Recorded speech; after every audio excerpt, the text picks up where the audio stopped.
Welcome to Luca is a Billionaire, where the only thing I invest in is your answers. You start by installing a reputable user agent switcher and pinning it to the Chrome toolbar so it's always available. Once done, click the extension icon to open the interface and scan available profiles. Pick one that matches the device or browser you need.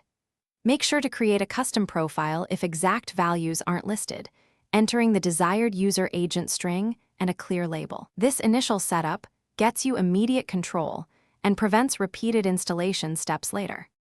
Next, configure the selected profile by entering the user agent string, platform identifier, and accepted languages so sites see consistent headers. Once done, choose whether switching is temporary for this tab or persistent across tabs. Temporary is safer for testing. Then open Chrome Developer Tools and check Navigator. User Agent and Network requests to confirm the header changed.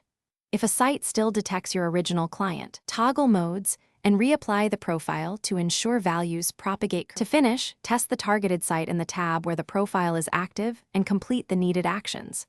If behavior seems off, reload the tab and clear cache and cookies so the site fetches fresh headers. This often resolves stale detection. If conflicts persist, use incognito mode with the extension enabled or temporarily disable other extensions. One key troubleshooting tip: if the site still sees your real agent, revert the change and edit the profile for exact header formatting and capitalization, then retry. Thanks for watching and please subscribe. It's the best investment you'll ever make.